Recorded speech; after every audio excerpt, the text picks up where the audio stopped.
comportement de l'escargot. Il était une fois un pauvre escargot qui souffrait beaucoup à chaque fois qu'il partait en randonnée, car il avait du mal à suivre le rythme de ses compagnons. La coccinelle était aussi rapide qu'une souris, le mille-pattes, avec ses 1000 pattes, ignorait la fatigue, le scarabée prenait même le temps de faire des escapades vers les fleurs. Le pauvre petit escargot, lui, peinait, soufflait, transpirait tout seul et loin derrière, abandonné par les autres qui n'avaient plus la patience de l'attendre. Quand le petit escargot parvenait enfin à rejoindre le groupe, les autres petites bêtes s'étaient déjà bien reposées, avaient bien mangé et après avoir bien joué, avaient préparé le campement et dormaient depuis bien longtemps. Et comme il n'y avait plus de place, le petit escargot devait coucher à la belle étoile. Mais chaque matin, obstiné, il reprenait la route, espérant toujours rattraper ses amis.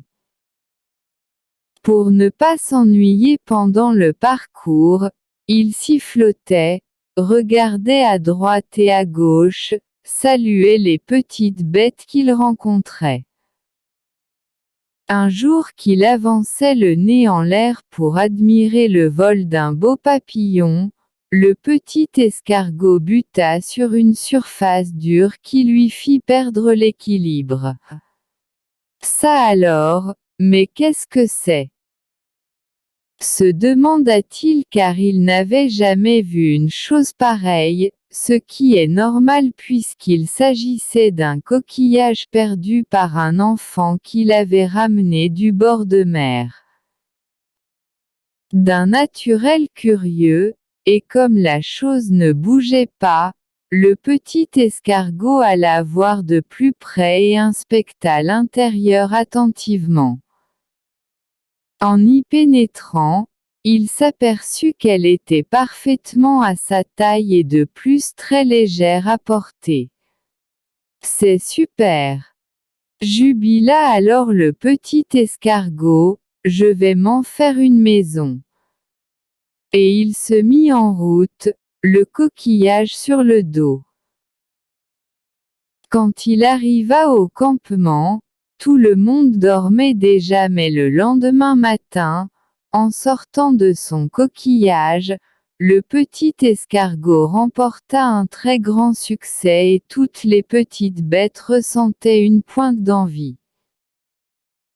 Ainsi, le petit escargot n'avait plus besoin de se construire une maison chaque nuit, il ne craignait plus ni le grand soleil, ni la pluie et pouvait faire une sieste quand il le voulait.